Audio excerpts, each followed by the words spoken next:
My name is Leslie Spoor, and I am the owner and founder of Concierge Business Solutions, a consulting company dedicated to helping you, the small business owner, be more successful. So let's talk about business cards. We all get them, we have them, we better have them, better always have them on you so you can hand them out everywhere you go. But what people do with these, what do you do when you get one? Everybody knows what to do with theirs, hand them out, but what do you do when you get a business card? Okay, so what I'm going to show you is the first thing you want to do is show interest in the card. You want to look at it, you want to read it. If you can't see it, you want to put your glasses on and show some interest so that you can read what it says on here. And if there's anything on here that makes that looks interesting, you might want to ask a question about it to the person who handed it to you so that they can see you demonstrate interest in the card. Very important.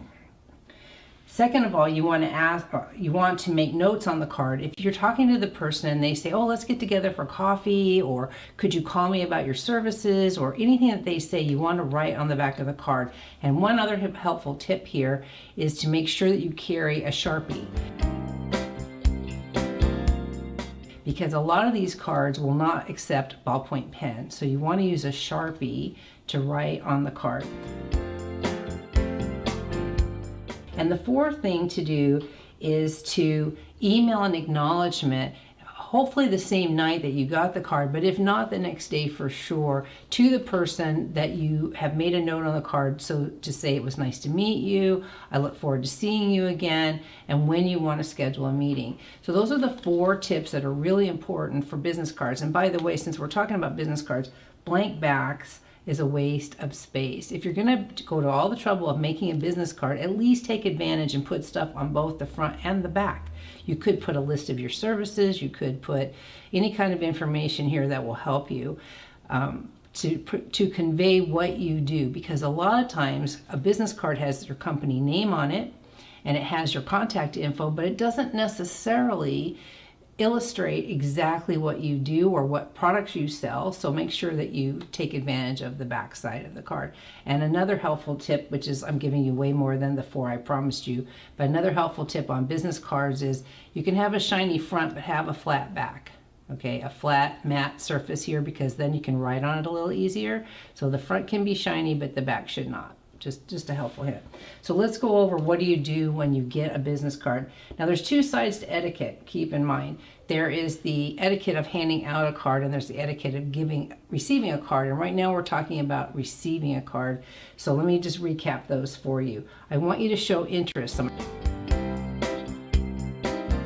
hands it to you, take it and say, oh, this is a nice looking card. Let me see. Oh, this is interesting. Is this have you lived here? Have you worked here very long? You shouldn't say lived here because it shouldn't be their house address on here, but have you worked here very long?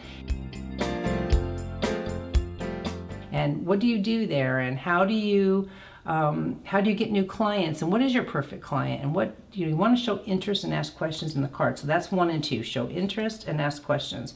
Second of all is what? Write notes on the card. Okay, so carry what?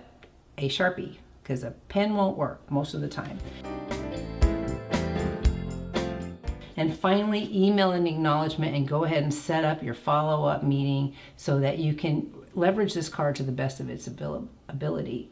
So if you found any of this helpful, or you want to know the proper way, the proper etiquette for giving out your cards, we do offer an additional webinar on this about networking for the small business owner, and it's part of our Entrepreneur Boot Camp series of videos. That's a 6-lesson plan that creates a foundation for small business owners to make sure you can have a solid company. For more information about that, click over here and we will get you to that. And thank you so much for watching today. I look forward to seeing you in the future.